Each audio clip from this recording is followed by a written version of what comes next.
New insights today into just what Special Counsel Robert Mueller asked President Trump about the 2016 campaign and possible contacts or collusion with Russia. Presidential lawyer Rudy Giuliani telling CNN the president was asked, for example, what he knew about his son Don Jr.'s Trump Tower meeting with Russians who, you remember, promised dirt on Hillary Clinton. Also asked about some of the president's own public statements about Russia and Democratic emails. The answers were submitted yesterday. Giuliani telling CNN's Pamela Brown it's likely Mueller's team will have follow-ups and that the president's lawyers will consider them in good faith. But as for what comes next, meaning if Mueller now wants to ask questions about after the election, including potential obstruction of justice after Mr. Trump became president, Giuliani suggesting to Pam that could bring a fight over executive privilege. And the client, meaning the president, now pretty clear on the question of whether he would ever sit down for an interview with Mueller. I think we've wasted enough time on this witch hunt, and the answer is probably we're finished. We gave very, very complete answers to a lot of questions that I shouldn't have even been asked, and I think that should solve the problem. I hope it solves the problem. If it doesn't, I'll be told, and we'll make a decision at that time. But probably this is the end.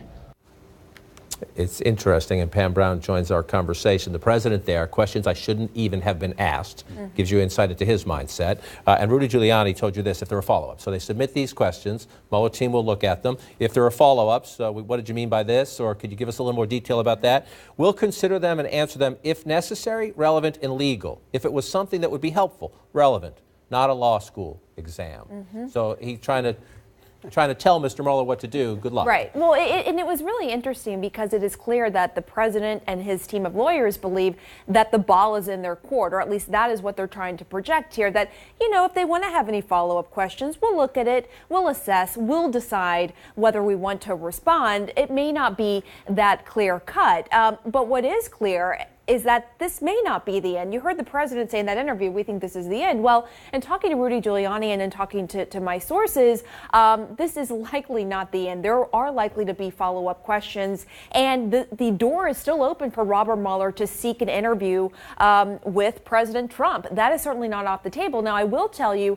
sources close to the president believe that it wouldn't go that far because now that they have Matthew Whitaker as the acting attorney general, they do not believe that he would approve a subpoena to interview the president. So there is this sort of position that among the president and his legal team that, look, we've cooperated, we responded to Robert Mueller's questions, and we're on firm legal ground here. Which raises a number of questions for what does Mueller do next? Does Mueller just decide, I'm not going to subpoena the president, I'll just write a report? Does Mueller decide, I am going to subpoena the president and I'll pick this fight, even if Matthew Whitaker tells me no? Or does Mueller decide, fine, I'm going to run out the clock, keep doing other things, and we'll see who replaces Matthew Whitaker? So it's a fascinating moment. The submitting the answers to round one only really opens the door to a very long list of other questions.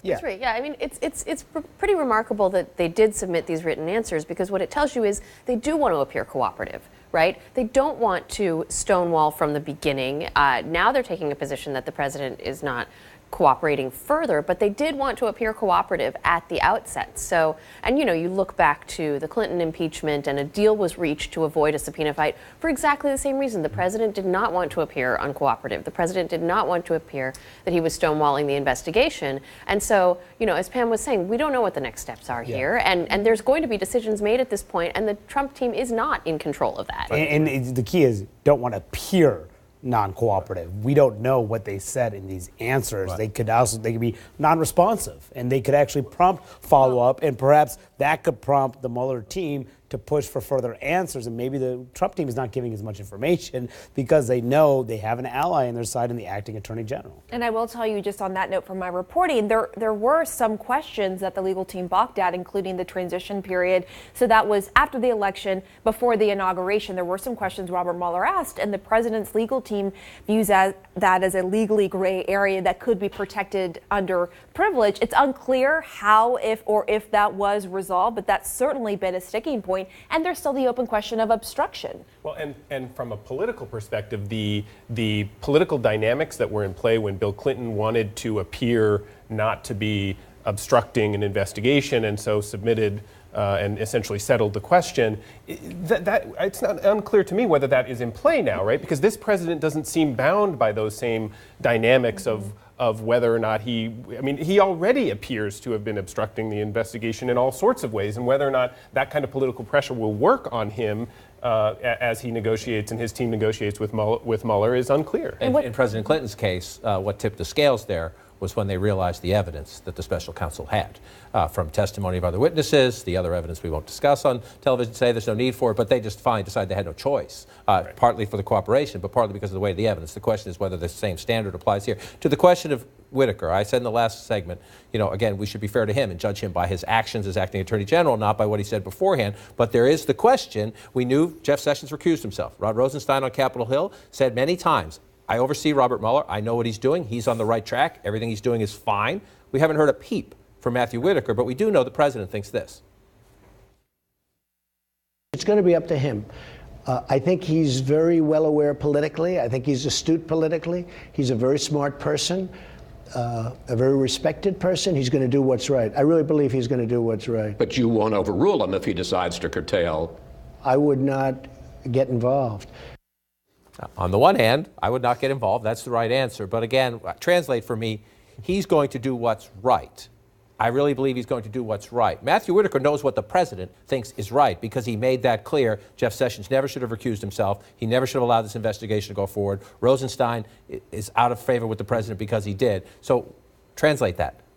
I don't think we know the answer. I mean, we don't know what Matthew Whitaker is going to do. What we know is that what he's told Republicans on Capitol Hill to keep them on their side is that he will not interfere with this investigation. Now, because as Lindsey Graham said the other day, well, it's because Whitaker is concerned about how he's viewed. This is going to reflect on him personally. But of course, he has to worry about how the president views him, too. I think he owes the American people some transparency about how is he going to make these decisions. Needs some time to get settled, got it, but owes the American people. This little footnote about the special counsel and how he plays hardball. George Papadopoulos was supposed to go to jail on Monday. He asked a court to give him a couple more weeks to let him stay out of prison. The special counsel quickly filing, the defendant has no pending appeal. His motion is made for purposes of delay, and he has not presented a substantial legal question that is likely to result in reversal. So the special counsel sending another signal.